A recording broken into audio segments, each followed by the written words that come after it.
The Old Portrait by Hume Nisbet. Old-fashioned frames are a hobby of mine.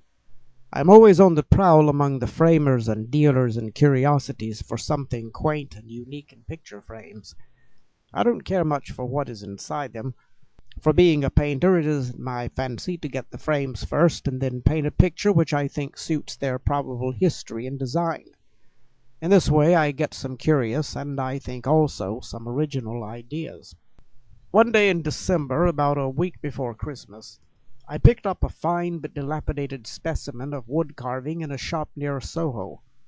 The gilding had been nearly worn away, and 3 of the corners broken off. Yet as there was one of the corners still left, I hoped to be able to repair the others from it.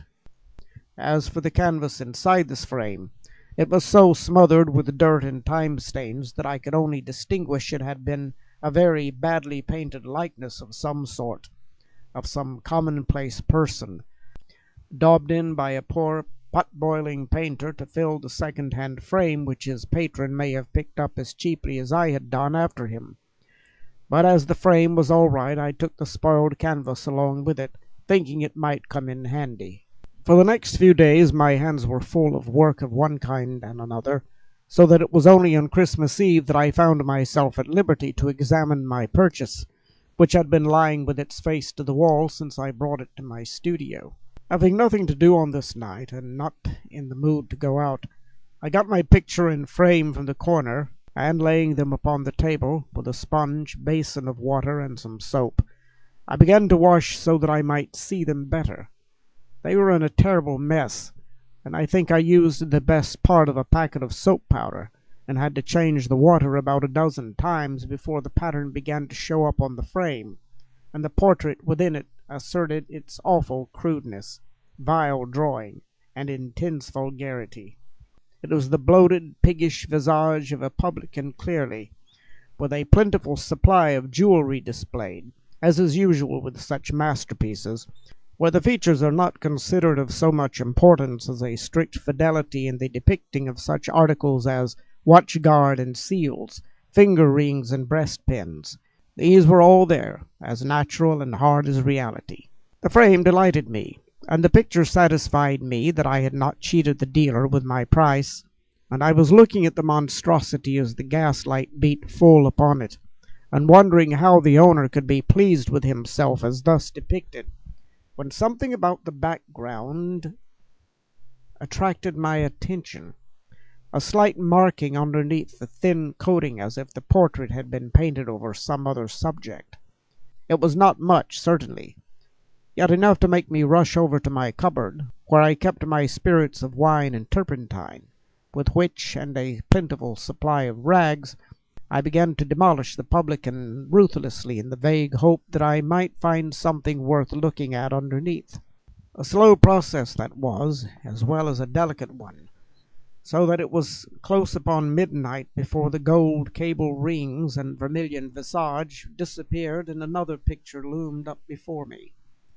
Then, giving it a final wash-over, I wiped it dry, and set it in a good light on my easel, while I filled and lit my pipe, and then sat down to look at it. What had I liberated from that vile prison of crude paint? For I did not require to set it up to know that this bungler of the brush had covered and defiled a work as far beyond his comprehension as the clouds are from the caterpillar. The bust and head of a young woman of uncertain age, merged within a gloom of rich accessories painted as only a master hand can paint who is above asserting his knowledge, and who has learnt to cover his technique. It was as perfect and natural in its sombre yet quiet dignity as if it had come from the brush of Moroni. A face and neck perfectly colourless in their pallid whiteness, with the shadows so artfully managed that they could not be seen, and for this quality would have delighted the strong-minded Queen Bess. At first, as I looked, I saw in the centre of a vague darkness a dim patch of grey gloom that drifted into the shadow. Then the greyness appeared to grow lighter as I sat from it, and leaned back in my chair until the features stole out softly, and became clear and definite, while the figure stood out from the background as if tangible, although, having washed it, I knew that it had been smoothly painted. An intent face with delicate nose, well-shaped, although bloodless lips, and eyes like dark caverns without a spark of light in them.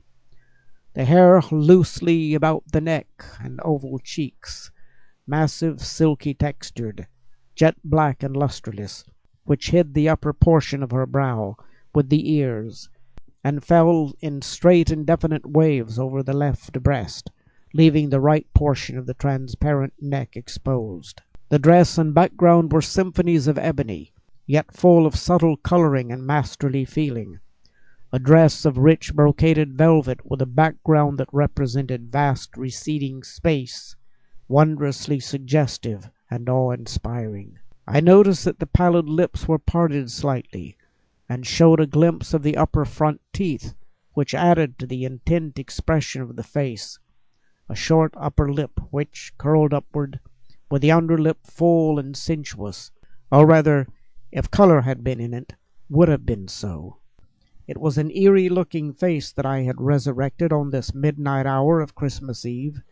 In its passive pallidity it looked as if the blood had drained from its body, and that I was gazing upon an open-eyed corpse.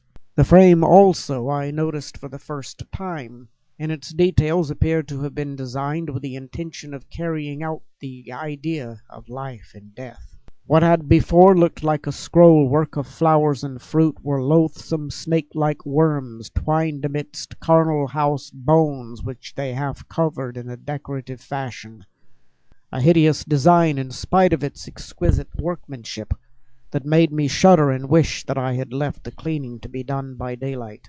I am not at all of a nervous temperament, and would have laughed had anyone told me that I was afraid, and yet, as I sat here alone, with that portrait opposite to me in this solitary studio, away from all human contact, for none of the other studios were tenanted on this night, and the janitor had gone on his holiday, I wished that I had spent my evening in a more congenial manner, for in spite of a good fire in the stove and the brilliant gas, that intense face and those haunting eyes were exercising a strange influence upon me. I heard the clocks from the different steeples chime out the last hour of the day, one after the other, like echoes taking up the refrain and dying away in the distance, and still I sat spellbound, looking at that weird picture, with my neglected pipe in my hand and a strange lassitude creeping over me. It was the eyes which fixed me now with the unfathomable depths and absorbing intensity. They gave out no light, but seemed to draw my soul into them, and with it my life and strength as I lay inert before them, until overpowered I lost consciousness and dreamt.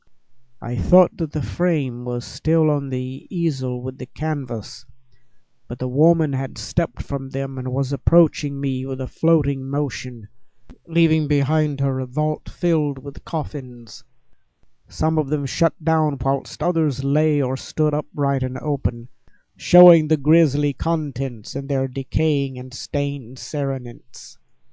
I could only see her head and shoulders with the sombre drapery of that upper portion and the inky wealth of hair hanging around.